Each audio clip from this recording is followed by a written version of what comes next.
Yeah, so today actually I was driving again and I remembered something that happened a few years ago. So a few years ago, my home girl and I we were going out, we're gonna go meet our other girl who was in Sudbury. Cool. Um when my girl sent me the postcode the night before, I checked at 10 o'clock and it said like what, like 2 hours. I was like, okay, cool.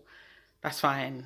Anyone who knows me, I don't mess with driving. Like I'm not really I do a lot of it, but I don't really believe in that labor. Cool, but 2 hours was fine, and I was the one driving.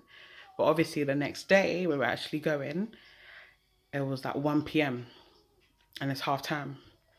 So that 2 hours transformed into 3 hours and a half, and I was like, bro, like this is long. Like I just wasn't on it. But we went. Well, we set off. So we sat in the car now, and girl was like, oh, like, let's have a word of prayer. I was like, okay, cool.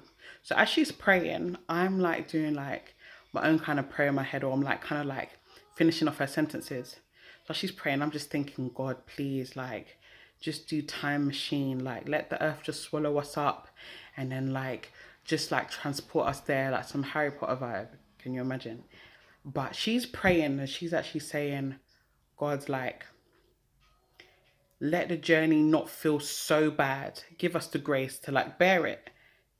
And I remember I was looking at her, the corner of my eye, and I was just like, that's actually so mature. Like, the discomfort doesn't have to disappear, but as long as you have grace to bear it, that's fine.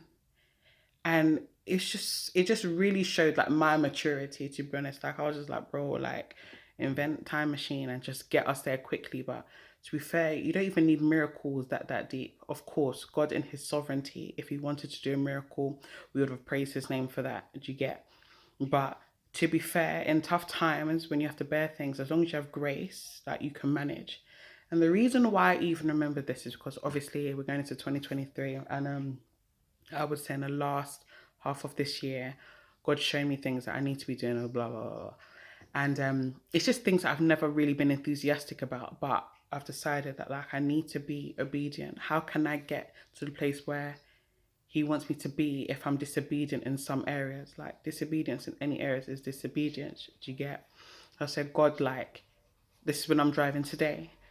God, like, give me the grace to do these things because I have to do it. And I was like, rah, like, Kath, like, you've really matured from back then when I was asking someone to do Harry Potter wand kind of prayer to get me from A to B. Now I'm saying, God, like, just give me the grace to do it. So I hope that makes sense. Like, if you pray for grace to bear tough times, like, you will actually bear it and you won't even necessarily need a miracle.